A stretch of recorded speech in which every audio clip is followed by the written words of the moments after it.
اعوذ باللہ من الشیطان الرجیم، بسم اللہ الرحمن الرحیم۔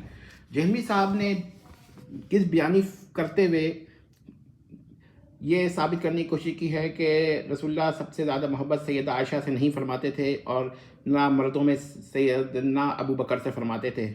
تو مرزا جہلمی نے یہ دعویٰ کیا کہ رسول اللہ صلی اللہ علیہ وسلم سب سے زیادہ محبت سیدتنا بطول فاطمہ رضی اللہ تعالیٰ عنہا سے فرماتے تھے اور مردوں میں سیدتنا علی رضی اللہ تعالیٰ عنہ سے فرماتے تھے، جبکہ حدیث میں آتا ہے کہ سب سے زیادہ محبت جو ہے، یعنی محبت جو تھی وہ حضرت عائشہ رضی اللہ تعالیٰ عنہ سے فرماتے تھے اور مردوں میں سب سے زیادہ محبت جو تھی وہ حضرت ابو بکر رضی اللہ تعالیٰ عنہ سے فرماتے تھے۔ تو بخاری شریف کی روایت کے بموجب سب سے زیادہ محبت جو تھی وہ سیدہ عائشہ رضی اللہ تعالیٰ عنہ سے اور مردوں میں سیدنا ابو بکر رضی اللہ تعالیٰ عنہ سے فرماتے تھے۔ تو بخاری کی روایت جو ہے 3662 ہے، تو یہ ذرا دیکھ لیں کہ یہ بخاری شریف کی بڑی مضبوط روایت ہے۔ اچھا، سیدنا عمرو بن العاص یعنی عمر بن العاص جو ہیں رضی اللہ تعالیٰ عنہ، انہوں نے رسول اللہ سے سوال کیا کہ ای الناس احب الیک، تو رسول اللہ صلی اللہ علیہ وسلم نے جواب دیا عائشہ۔ تو سیدنا عمر بن العاص رضی اللہ تعالیٰ عنہ نے پھر سوال کیا کہ من الرجال یعنی مردوں میں، تو انہوں نے کہا رسول اللہ صلی اللہ علیہ وسلم نے جواب دیا ابوہا یعنی حضرت ابو بکر رضی اللہ تعالیٰ عنہ۔ تو سیدنا عمرو بن العاص یعنی کہ نے رضی اللہ تعالیٰ عنہ نے پھر سوال کیا، استفسار فرمایا، کہنے لگے ثم من، تو رسول اللہ صلی اللہ علیہ وسلم نے جواب فرمایا ثم عمر بن خطاب یا عمر بن خطاب۔ تو یہ ذرا دیکھ لیجئے کہ یہ حدیث ہے۔ اب جہمی صاحب نے سیدنا عمر بن العاص رضی اللہ تعالیٰ عنہ کی روایت تو نہیں ماننی تھی، لہذا انہوں نے مقابلے میں مستدرک کی ایک روایت پیش کی جو سیدہ عائشہ رضی اللہ تعالیٰ عنہا سے ہی مروی ہے۔ یہ روایت بعض اور کتب میں بھی ہے، مثلا ترمذی شریف میں۔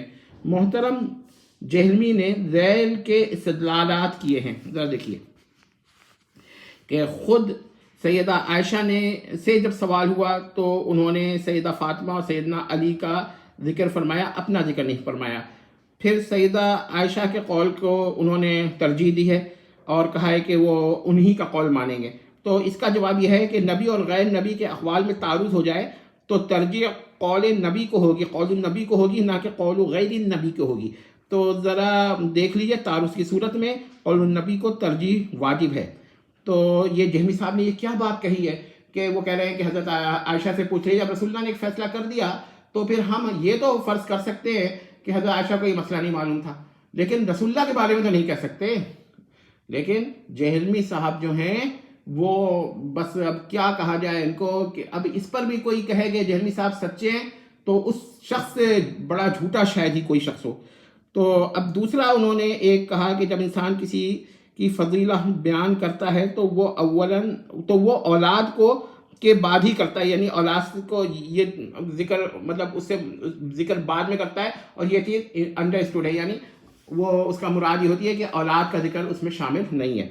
لیکن یہ قاعدہ بلا دلیل ہے۔ ہم یہ کہتے ہیں جب جہمی صاحب کے پاس کوئی دلیل نہیں ہوتی نا تو اسی طرح کے قواعد بنا کر استدلال کرتے ہیں، کبھی اجماع کا دعویٰ کر دیتے ہیں اور کبھی کہتے ہیں یہ انڈرسٹوڈ ہے۔ ہم یہ کہتے ہیں یہ دعویٰ قطعاً کاذب و باطل ہے، ٹھیک ہے؟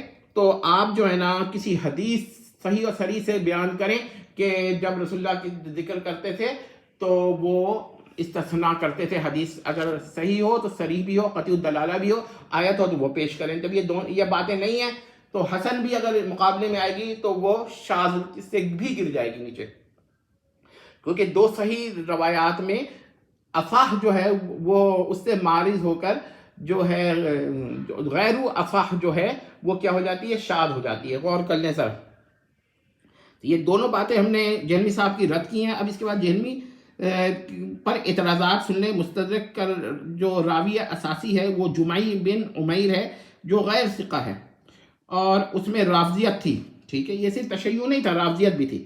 اچھا جی، اس کے علاوہ زبیر رضائی اور البانی رحم اللہ دونوں نے اتفاق کیا ہے کہ جمعی ضعیف ہے، تو اب یہ بات ہے کہ جب جہلمی صاحب اپنے دفاع میں ان دونوں کا اتفاق نقل کرتے ہیں تو وہ تو حجت بن جاتا ہے ان کے نزدیک، اور جب ان کے خلاف ان دونوں کا ہم اتفاق نقل کریں تو یہ کہیں گے دونوں ہی غلط تھے. دیکھیے گا جہلمی صاحب یہی کہیں گے یہ دونوں ہی غلط تھے. ٹھیک ہے نا، یہی دیکھیے گا. اچھا، اب اس کے علاوہ ہم نے ایک اور پوائنٹ بھی پیش کیا ہے کہ حدیث 3657 بھی ہے. یہ روایت عبداللہ ابن شقیق سے مروی ہے. تو اس میں بھی یہی ہے کہ اصحاب یعنی کہ مذکر مرد اصحاب میں سب سے زیادہ محبوب ابو بکر رضی اللہ تعالیٰ عنہ ہیں. ترمذی شریف کی روایت ہے.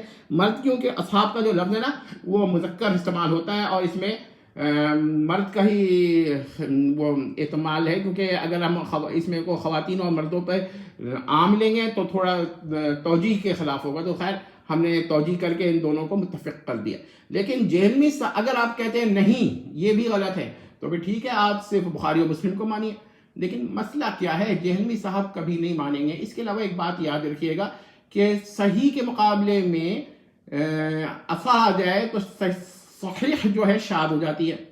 ٹھیک ہے، اور اگر ضعیف ہو جائے تو وہ تو اور بھی درجے کی گر جاتی ہے، منکر بن جاتی ہے بلکہ کہیے تو. اور اگر یہ بھی نہ مانے تو حسن بھی گر جاتی ہے. تو یہ جو روایت پیش کی ہے نا جمعی سے، تو یہ بہت گری ہوئی روایت ہے، اور جہلمی صاحب نے اس ڈھٹائی سے پیش کی. معلوم نہیں کہ ان کو کیا جواب دینا لوگوں کو دینا چاہیے، اور جو ان کے ساتھی ہیں جہلمی صاحب کے ان کو اب توبہ کر لینی چاہیے کہ یہ کیا کرتے ہیں. He speaks nonsense with full confidence, اور یہی چیز ان کو بیوقوفی بناتی ہے. الیاذ باللہ، الیاذ باللہ، الیاذ باللہ، نعوذ باللہ، لا حول ولا قوت الا باللہ، والسلام تمت.